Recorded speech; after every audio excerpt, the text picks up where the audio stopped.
Pozdrav narode, dobrodošli na moj kanal. Ja sam Radoslav i u današnjem videu pričat ćemo o dve aktuelne teme na koje mi uglavnom u zadnje vrijeme postavljate pitanja, a to su ova doplata koja je trebala biti 17.000 dinara za sertifikovano seme i dogovor postignut vezan u vezi toga i aktuelne republičke subvencije za mehanizaciju. U januaru ste rekli lova u aprilu, od toga obećanja prošle godinu dana. Nemoj da me lažite više! Dosta vas me već mesecima ispituje vezano za ovih 17.000 dinara koji su bili dogovoreni za sertifikovano seme prošle godine na pregovorima u Kisaču.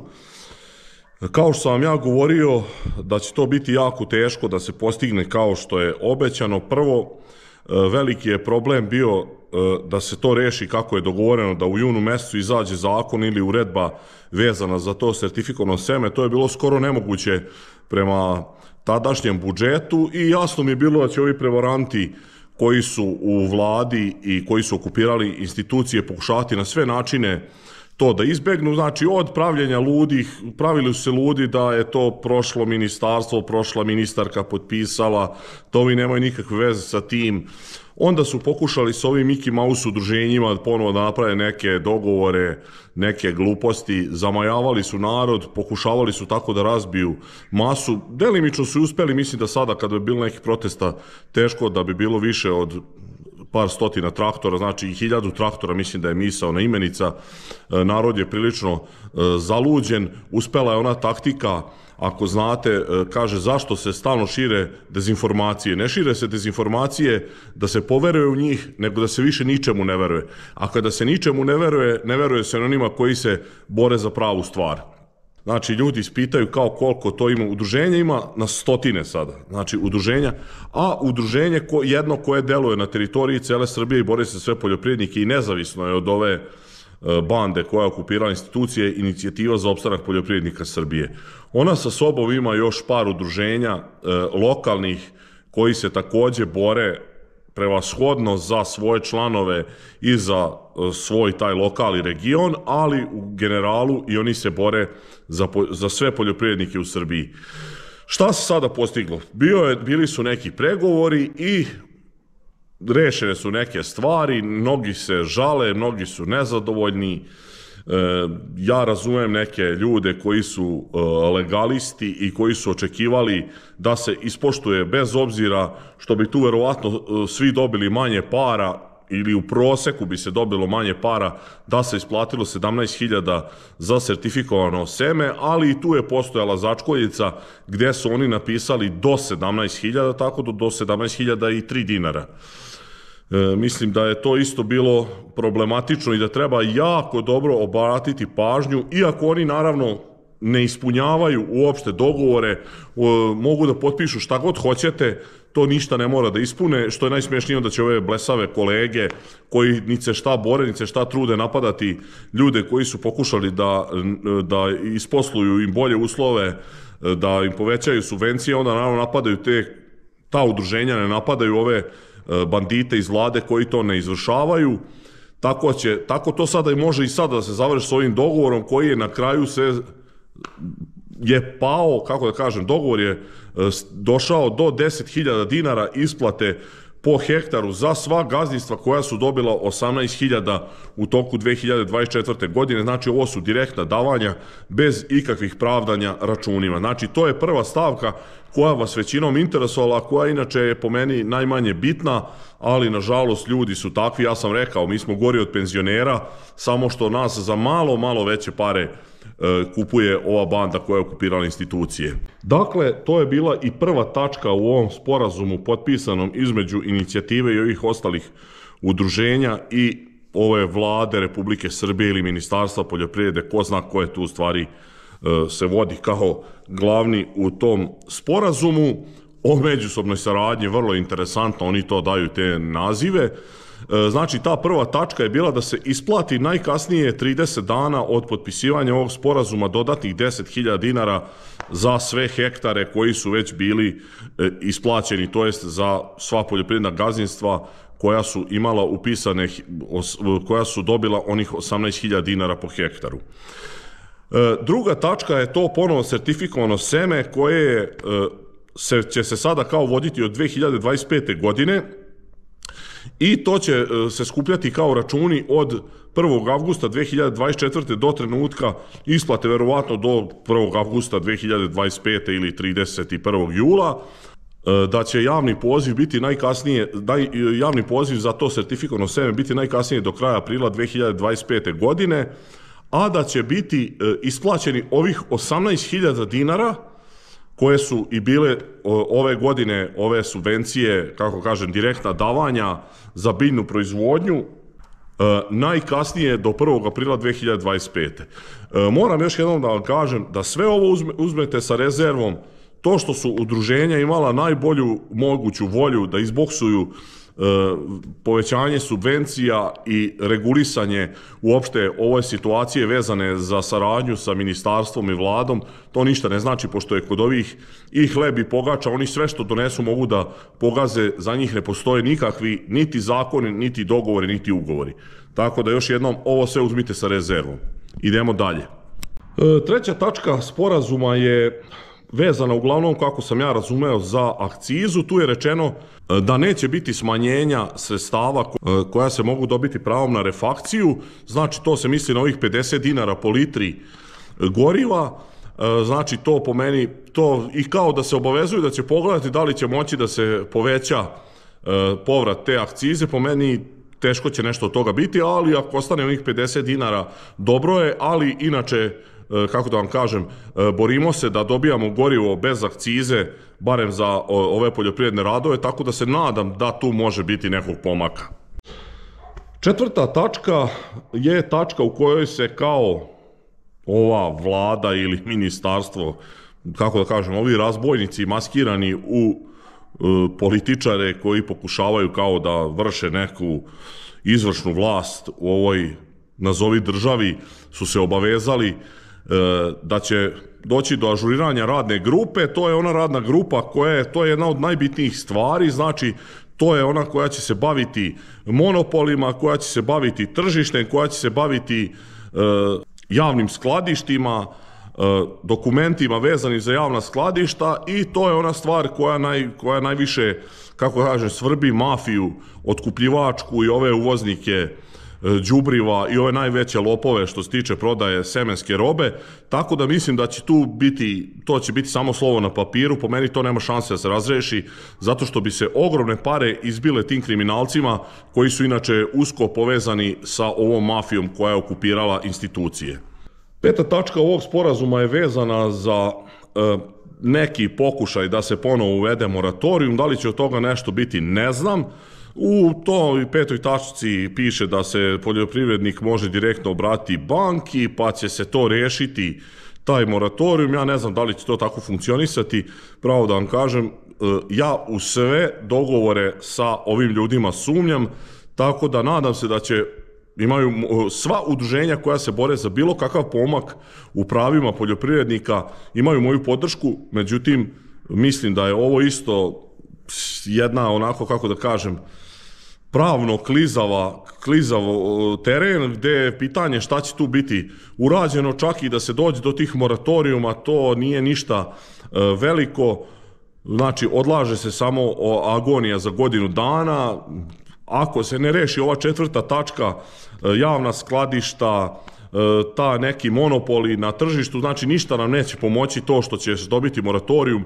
Ponovo će nas opljačkati otkupljivači, posebno ovi lopovi. Vidite s ovim suncokretom šta se dešavalo. Cena suncokretovog ulja je otišla u nebesa. Suncokret je kod nas na nekom smešnom nivou od 400 evra, 410 evra tona će završiti konačna cena, tako da vidite šta se tu dešava. Znači niko se ne bori protiv ovih akontnih cena, znači to treba najstrože da bude zabranjena akontna cena, pošto je to jedan od osnovnih, kako da kažem, osnovnih pokazatelja da u ovoj državi vladaju monopoli. Znači, to je monopolističko udruživanje otkupljivača. Znači, nema slobodnog tržišta nigde što se tiče vezano za poljoprivredu, niti u jednoj grani, niti sa jednom kulturom.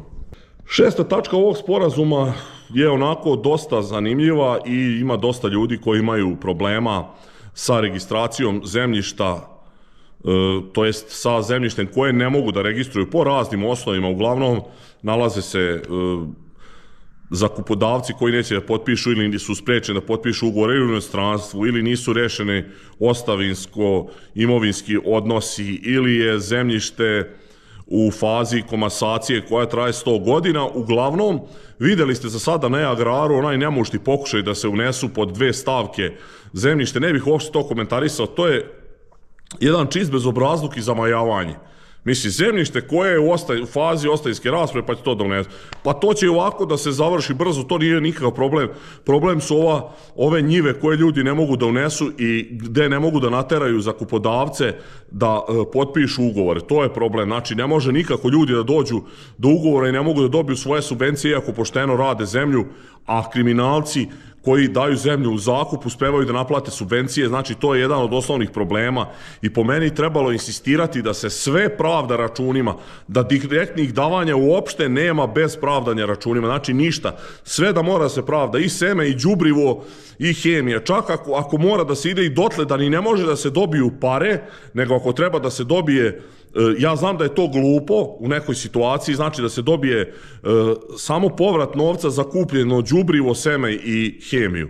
Znači, ali na taj način bi se sprečile manipulacije i malverzacije koje se rade sa zemljištem, gde ljudi nisu u stanju da nateraju zakupodavce da potpišu ugovore. Mislim, jasno je meni da su zakupci sami krivi za to, zato što su nudili raznorazne pogodnosti zakupodavcima kako bi im dali zemlju i oni sad nisu u stanju da se te zemlje odreknu, nego na sve načine tu plivaju. Sad će pokušati jedne druge i da tuže i da kako da kažem, da cinkare, ali time neće biti rešen problem, tako da mislim da bi najbolje rešenje bilo da se sve pare pravdaju računima. 7. tačka je ono isto, po meni biće i to sporno, iako to verovatno nisu neke velike pare u pitanju. 7. tačka je da će se najkasnije do kraja novembra isplatiti sva dugovanja koja ima Ministarstvo protiv poljoprivrede i ova vlada prema poljoprivrednicima, i posebno vezano za šećernu repu, gde su iz 2023. godine ostali one obećane subvencije ljudima od koliko beše, ne znam, 35.000 dinara po hektaru repe koje su trebali da dobiju.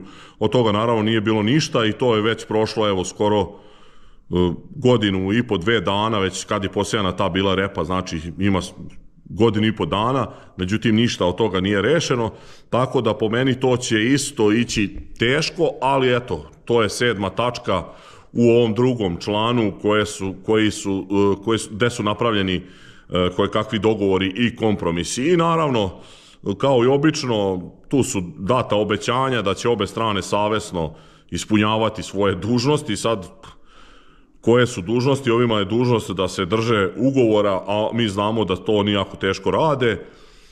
Poljoprivrednici kao bi trebali sve da obavljaju mirnim putem pregovore, da se ne izlazi na ulice ukoliko se, to jest, ja koliko sam razumeo, može da se izlazi na ulice ukoliko se ne ispune neki od ovih tačaka, a ukoliko se ispune, kao nemaju pravo poljoprivrednici da vezano za ovo se žale, što je i u redu, naravno ako se ispuni ovo potpisano. Tako da, generalno na kraju rekao sam, eto, to je otprilike taj neki dogovor, sporazum koji sam ja prepričao. Njega možete naći i na internetu i svuda u tom nekom originalnom izdanju, možete pročitati, videti još jednom šta je tu potpisano i dogovoreno, tako da se samo možemo nadati da će to biti ispunjeno i da će ovih 10.000 dinara po hektar ljudima nešto pomoći, iako još jednom kažem, znači to je automatski, sami sebi smo skočili u stomak pošto smo pristali na promenu uslova tokom utakmice, po čemu je ova vlast i njeni navijači koji vidite, ako ih gledate u svim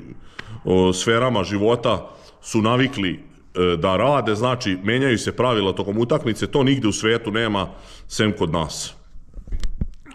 Druga tema koju bih hteo da spomenem takođe, za koju me dosta vas pita, To su ove trenutno subvencije za mehanizaciju. Ja kada sam planirao da pravim ovaj video još nije izašao taj konkurs, međutim oteglo se to se prvo biće do kraja avgusta, do kraja septembra i sada je izašlo, konkurs traje 2 nedelje.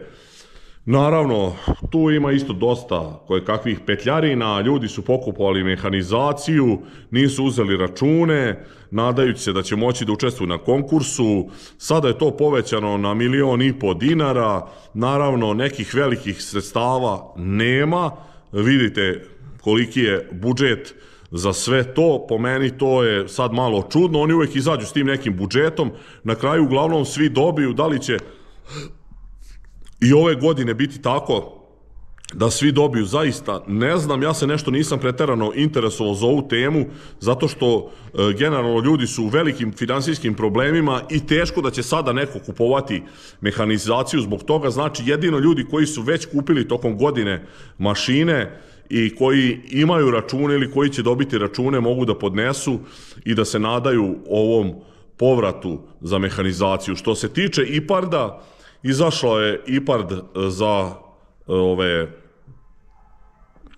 za kupovinu mehanizacije u ratarskoj proizvodnji. Imate još druge su neke tačke IPARD-a izašle. Završena je konačno IPARD vezan za podna skladišta i za te objekte. Tu je napravljena neka ozbiljna mućka, znači nije bilo čak ni dovoljno zahteva, nije se insistiralo na tome. Morao bih još da proučim šta se sve dešava, mislim da smo u velikim problemima sa Evropskom unijom i sa tim novcem iz IPARD programa, mislim da smo sad tu prekršili mnoge mere, posebno sad u ovom za kupovinu mehanizacije što je sada izašao, znači tu su spojeni sada za 3 godine što su trebali da budu konkursi, sve su spojena sredstva u jedan, ne bi li se nekako utrošila sredstva, pošto mi tu smo prekršili neke zakone i dogovore sa Evropskom unijom, ne bih mogao sada to, pošto nisam dobro proučio, ja ne volim da govorim neka svoja mišljenja, uglavnom pokušavam da kažem neke stvari koje su nesumnjivo tačne, koje su proverene, koje su aksiomi, tako da sada, uglavnom eto ovo sam sada nabacio kao neku temu da znate da smo i u ovome u velikom problemu, znači nisu, kao što IPARD nije na vreme kod nas počeo, ako ste to pratili, znači oni nisu prvo mogli da osnuju kancelariju, pa onda nisu mogli da nađu ljude koji će da pregledaju te zahteve. Znači to su smešni izgovori, uglavnom doveli smo sami sebe u velike probleme, nismo iskoristili sredstva na koja smo imali prava i samim time oštetili smo poljoprivredu. Naravno, niko ništa neće odgovarati za to. Očekivano što se tiče ove, kako da kažem,